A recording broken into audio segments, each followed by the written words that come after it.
जत येथे प्रांताधिकारी साहेब, तहसीलदार साहेब, अप्पर तहसीलदार संघ, BDO, BDO, ग्रामीण पाणी पुरवठा अधिकारी आणि सर्व गावचे सरपंच प्रमुख मंडळी यांच्या उपस्थितीमध्ये जत तालुक्यातील टंचाईग्रस्त गावांच्या बाबतीमध्ये एक महत्त्वपूर्ण बैठक झाली। या बैठकीमध्ये ज्या गावांनी प्रस्ताव टँकरचे दिलेले आहेत ते टँकरचे प्रस्ताव स्थळ पाणी करून तात्काळ म्हणजे सोमवारी मंगळवारी शनिवार रविवारी अधिकारी सुट्टी न घेता त्या सर्व गावात स्थळ पाणीसाठी जातील। तिथली परिस्थिती काय आहे, पाण्याचा सोर्स कुठं उपलब्ध आहे त्याची पाहणी करून 1.5 किलोमीटरच्या आत सोर्स उपलब्ध आहे का, नसेल तर कुठून पाणी आणायचं याचा अहवाल दिल्यानंतर सोमवारी मंगळवारी माननीय प्रांत अधिकारी साहेब अंतिम टँकर देण्याच्या संदर्भातले निर्णय घेतील। त्याबरोबर गेल्या वर्षी 23-24ला जत तालुक्यातील जवळपास 70 गावामध्ये टँकर सुरू होते आणि आजच्या बैठकीमध्ये असं ठरलं की आत्ता त्या गावांची नेमकी परिस्थिती काय आहे, त्या गावातून आता जरी टँकर मागणीचे अर्ज आले नसतील तरी सुद्धा प्रशासनाने त्या गावामध्ये जाऊन त्यांना टँकरची आवश्यकता आहे का आणि असेल तर त्यांना प्रस्ताव देण्याच्या बद्दल सूचना देऊन पुढची कारवाई करण्याच्या बाबतीमध्ये निर्णय घेण्यात आलेला आहे। प्रस्ताव दाखल झाल्याच्या नंतर त्यामध्ये वेळ जाऊ नये, लोकांची गैरसोय होऊ नये म्हणून प्रशासन अत्यंत कृतिशीलपणे काम करणार आहे आणि त्यामुळं ग्रामसेवक आणि सरपंच साहेब यांना कशा पद्धतीनं हा टँकर मागणीचा प्रस्ताव करायचा आहे त्याच्याबद्दलच्या सूचना आणि तो प्रस्ताव कसा आहे त्याचं एक फॉर्मॅट प्रत्येकाच्या व्हॉट्सअपला त्यांना देण्याच्या बाबतीमध्ये आज सूचना दिलेल्या आहेत। मासिक ग्रामपंचायतचा मासिक बैठकीचा ठराव आणि ग्रामसभेचा ठराव हे 2 कागदपत्र ग्रामपंचायतनं देणं आवश्यक आहे। बाकीची सगळी कागदाची पूर्तता ही प्रशासकीय लेवलला केली जाईल। त्यामध्ये जनावरे गावात किती आहेत त्याच्या दाखल्या संदर्भातले असतील किंवा अन्य काय प्रपत्र ब याच्याबद्दल काय माहिती भरायची असेल तर ते सगळे प्रशासकीय अधिकारी भरतील। त्यामुळं जत तालुक्यामध्ये कुठंही पाण्याची गैरसोय होणार नाही याची संपूर्ण काळजी ही प्रशासनाच्या वतीनं घेण्यात आलेली आहे। त्यातून काही अडचणी आल्या तर त्यांनी माननीय प्रांत साहेब, तहसीलदार साहेब, अप्पर तहसीलदार संघ आणि गट विकास अधिकारी यांना संपर्क करा। त्यातून तुमचा प्रश्न जर नाही सुटला तर मला संपर्क करा, मी सगळ्यांच्या संपर्कात आहे। याच्यानंतर दुसरा महत्त्वाचा निर्णय घेतलेला आहे, सरकारनं मागे एक धोरण राबवलं, गाळमुक्त तलाव गाळयुक्त शेती। आणि जत तालुक्यामध्ये असे असंख्य तलाव आहेत की ज्या तलावामध्ये आत्ता सध्या पाणी जात नाही आणि तिथं गाळ त्या शेतामध्ये आहे, तलावामध्ये आहे, तर त्याच्याबद्दल आम्ही सर्व सरपंचांच्याकडून त्याची पण यादी घेतलेली आहे त्या तलावांची। आणि काही उमराणीमधला तलाव आहे, एकुंडीमधला तलाव आहे, इकडं रावळगुंडवाडीचा तलाव आहे, सिद्धनाथचा मोठा तलाव आहे। संघमधली लोकांची मागणी आहे परंतु त्याबाबत प्रांतसाहेब कलेक्टर साहेबांशी बोलून त्याच्याबद्दलचा निर्णय घेतील। मुचंडीमधला तलाव आहे, बेवणूरमधल्या लोकांनी मागणी केली, असे असंख्य मागणी आहे। आणि आम्ही पण या बाबतीमध्ये तुम्हाला विनंती करतोय सगळ्या शेतकऱ्यांना, गावातल्या लोकांना की हे तलाव आत्ता तुमच्या गावामध्ये पाणी आलेलं नाही, उद्या विस्तारित मैशाळ योजनेचं पाणी आल्याच्या नंतर हे तलाव तुम्हाला गाळमुक्त करता येणार नाहीत। वर्षभर वेळ आपल्या हातामध्ये आहे आणि त्या तलावातला गाळ काढला तर आपली शेती खडकाळ आहे, ती शेतीसुद्धा सुपीक होण्यासाठी मोठी मदत होणार आहे। त्यामुळे जलसंधारण खातं असेल आणि आमचं महसूल प्रशासन असेल किंवा कृषी विभाग असेल, गट विकास अधिकाऱ्यांच्या अंडर असणारे सगळे विभाग असतील, हे एकत्रितपणे सगळ्या शेतकऱ्यांना कशी मदत होईल आणि त्यांचे येणारे सगळे प्रस्ताव कसे मंजूर करण्यात येतील अशा पद्धतीचा एक चांगला निर्णय आजच्या बैठकीत घेतलेला आहे। अनेक शेतकऱ्यांना तहसीलदार साहेबांना भेटायचं आहे, प्रांत साहेबांना भेटायचं आहे, BDO साहेबांना भेटायचं आहे, मला येऊन भेटायचं आहे, पण सगळ्यांना भेटणं शक्य होत नाही आणि म्हणून त्यांची कामं त्यांच्याच गावात व्हावीत, त्यांना काही अडचणी येऊ नयेत त्यांचा वेळ वाया जाऊ नये म्हणून आजच्या बैठकीमध्ये जत तालुक्यातल्या 9 जिल्हा परिषद गटामध्ये सर्व प्रशासन आपल्या दारी, त्याच्यासोबत आमदार पण तुमच्या दारी, अशा पद्धतीची एक रचना आम्ही केलेली आहे।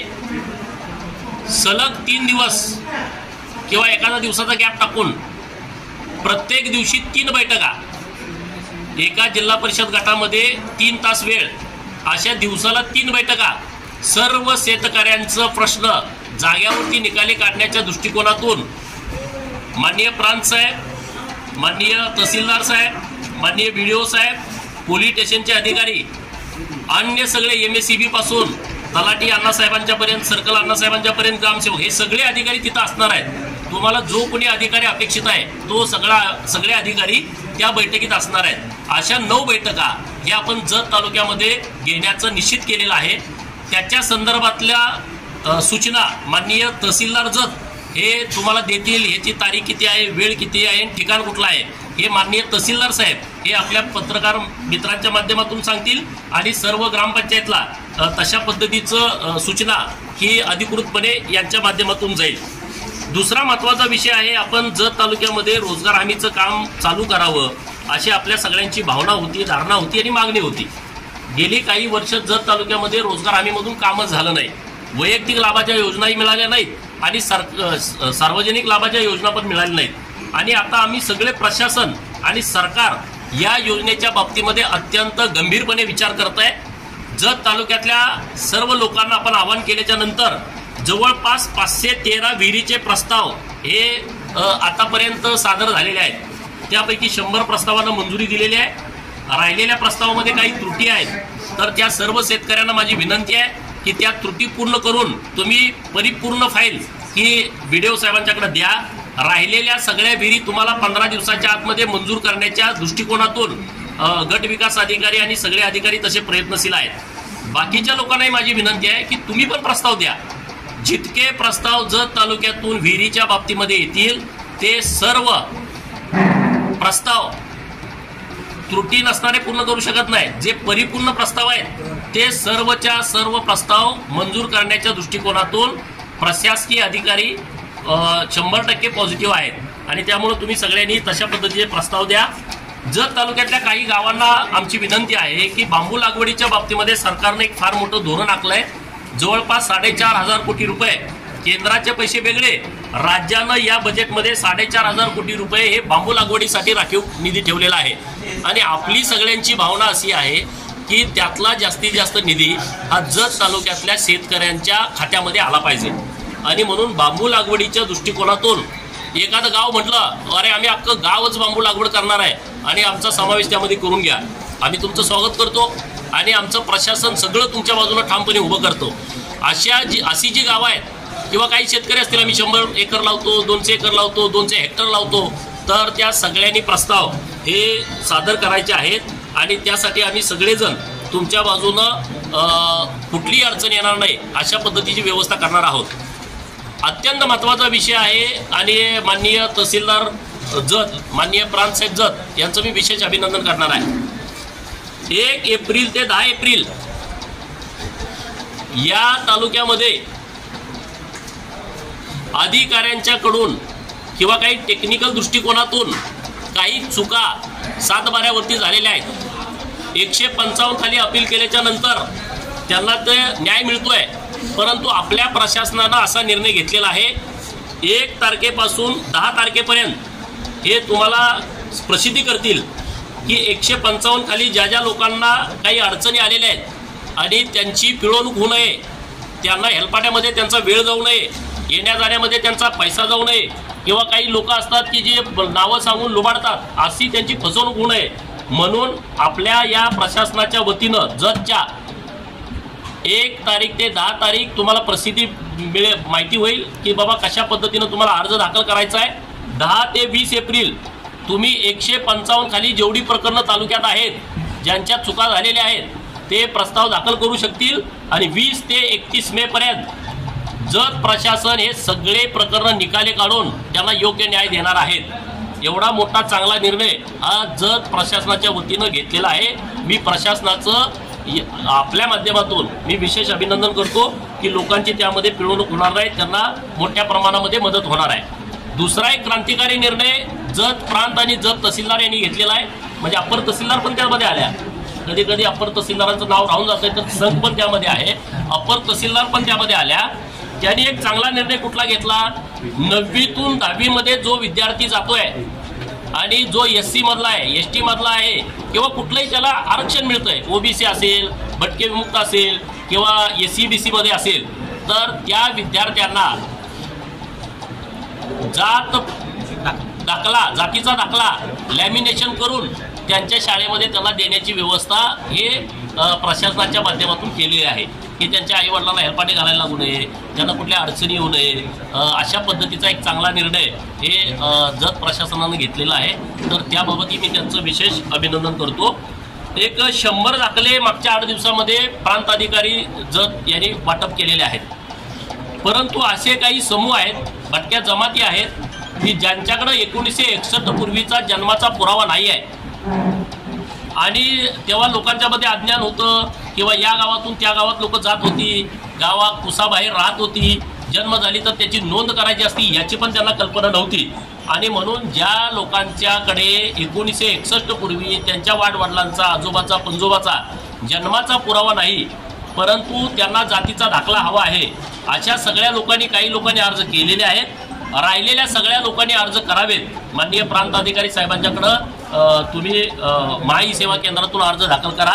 तर किमान 500 दाखले पुढच्या 8 दिवसाच्या आतमध्ये ज्यांच्याकडे 1961 पूर्वीचा जन्माचा पुरावा नाही परंतु त्याचा पंचनामा करून ही कमिटी आहे, कमिटीच्या माध्यमातून ते सगळी त्यांची प्रक्रिया पूर्ण करून त्यांना दाखले वाटप करण्याचं काम पुढच्या 8 दिवसामध्ये होणार आहे.